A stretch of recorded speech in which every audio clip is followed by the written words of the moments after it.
Assalamualaikum anak-anak ibu semua. Bertemu lagi dengan Bu Esti. Pada kesempatan kali ini Bu Esti akan memaparkan materi IPAS tentang harmoni dalam ekosistem. Nah, adapun tujuan pembelajaran kita kali ini yang pertama, peserta didik menemukan pengertian rantai makanan dengan tepat melalui pengamatan media pembelajaran PowerPoint rantai makanan. Yang kedua, peserta didik dapat menganalisis hubungan antar makhluk hidup dalam rantai makanan dengan benar melalui pengamatan media pembelajaran konkret rantai makanan. Yang ketiga, peserta didik dapat menyusun gambar rantai makanan pada satu ekosistem dengan benar melalui diskusi kelompok. Ayo kita berdiskusi. Apa sih yang terjadi jika salah satu makhluk hidup dalam rantai makanan menghilang? Nah, untuk mengetahui jawabannya, ayo kita bahas pada bagian 1 tentang memakan dan dimakan. Ada yang tahu nggak sih apa itu rantai makanan? Rantai makanan adalah hubungan makan dan dimakan antar makhluk hidup dalam ekosistem untuk mendapatkan energi. Di sini ada contoh rantai makanan sederhana. Ada rumput, kelinci, elang, dan cacing. Nah, anak-anak ibu semua, seperti yang kita ketahui bahwa komponen dalam rantai makanan itu dibedakan menjadi 3. Yang pertama ada produsen. Produsen adalah makhluk hidup yang membuat makanannya sendiri. Contohnya seperti tumbuhan. Kedua, ada konsumen. Konsumen adalah makhluk hidup yang memakan makhluk hidup lain. Konsumen dibedakan lagi menjadi 3 tingkatan. Pada tingkat yang pertama, yang sering kita sebut sebagai hewan herbivora atau hewan pemakan tumbuhan. Pada tingkat 2, yang kita sebut sebagai hewan karnivora atau hewan pemakan daging. Pada tingkat yang ketiga, yaitu hewan predator. Dan yang terakhir ada pengurai. Pengurai adalah organisme yang menguraikan sisa tubuh makhluk hidup yang mati dan mengembalikan nutrisinya ke tanah. Contohnya seperti jamur atau cacing tanah. Nah, pada bagian 2 kita akan bahas tentang transfer energi antar makhluk hidup. Nah, anak-anak ibu semua, seperti yang kita ketahui bahwa matahari adalah energi terbesar di bumi. Tumbuhan memanfaatkan energi matahari untuk proses fotosintesis dan menghasilkan makanan. Alur transformasi energi. Bisa kita lihat di sini ada tumbuhan hijau yang merupakan produsen. Produsen membuat makanannya sendiri dengan bantuan energi dari matahari. Pada konsumen tingkat 1, di sini adalah hewan herbivora atau hewan pemakan tumbuhan. Pada konsumen tingkat 2, di sini adalah hewan karnivora atau hewan pemakan daging.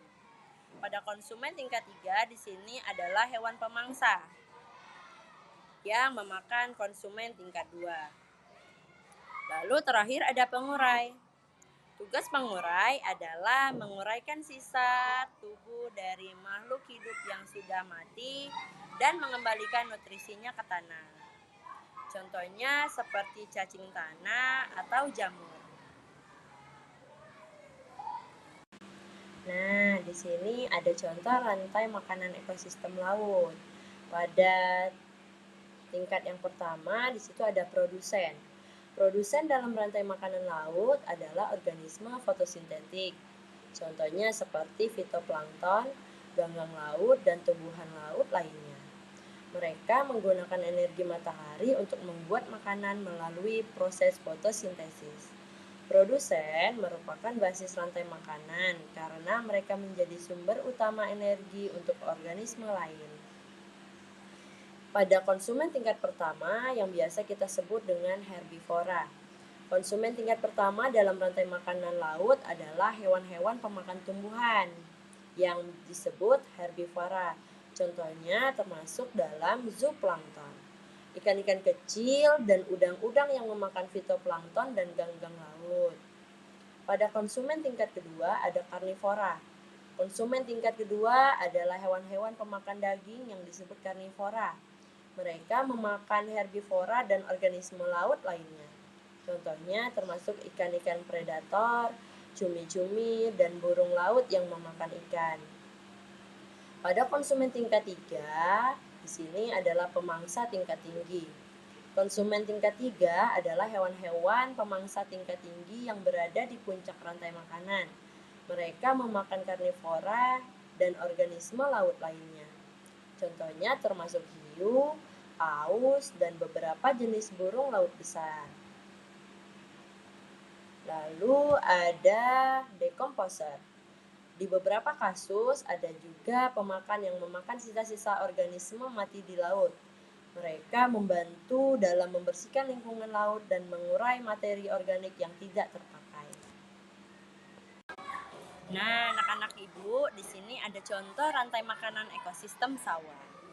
Dalam ekosistem sawah terdapat beragam macam makhluk hidup. Contohnya seperti padi, tikus, ular sawah, elang, dan pengurai. Dari contoh di atas, padi sebagai produsen yang mampu menghasilkan makanan sendiri. Selanjutnya, padi dimakan oleh tikus. Tikus tersebut menjadi konsumen tingkat 2. Setelah itu, ular akan dimakan oleh elang. Elang menjadi konsumen tingkat 3. Ketika elang mati, ia akan jatuh ke tanah dan diuraikan oleh bakteri. Fungsi bakteri di sini yaitu sebagai pengurai atau dekomposer. Berikut contoh rantai makanan di sungai atau danau. Pada tingkat 1 atau yang biasa kita sebut dengan produsen adalah tumbuhan air. Pada gambar bisa kita lihat di sini adalah fitoplankton. Fitoplankton merupakan produsen utama karena memiliki kandungan klorofil yang dapat membuat makanan sendiri dengan bantuan energi sinar matahari. Tidak hanya fitoplankton, tumbuhan air seperti lumut dan ganggang juga termasuk dalam produsen utama.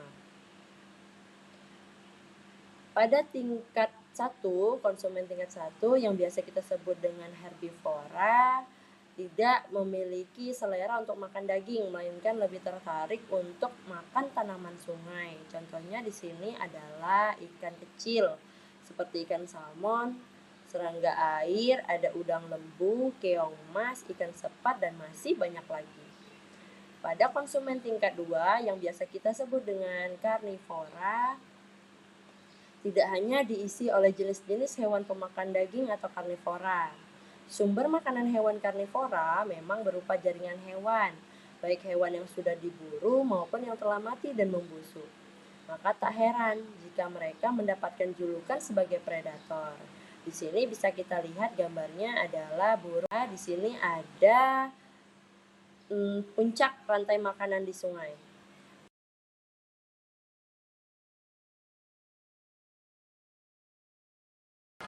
Nah, pada bagian 3, ayo kita bahas tentang ekosistem yang harmonis.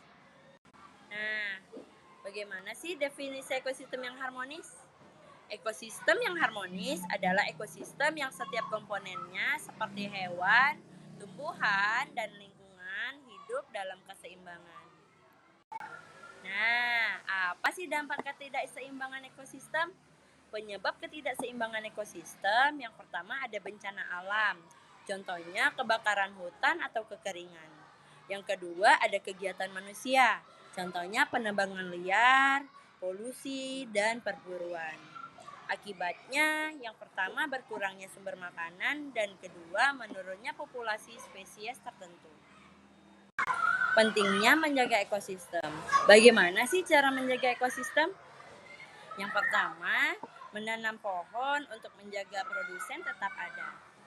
Yang kedua, mengurangi polusi dan pembakaran hutan. Dan yang ketiga adalah menghindari perburuan liar. Nah, sekian dari Ibu. Sampai bertemu di materi berikutnya. Assalamualaikum warahmatullahi wabarakatuh.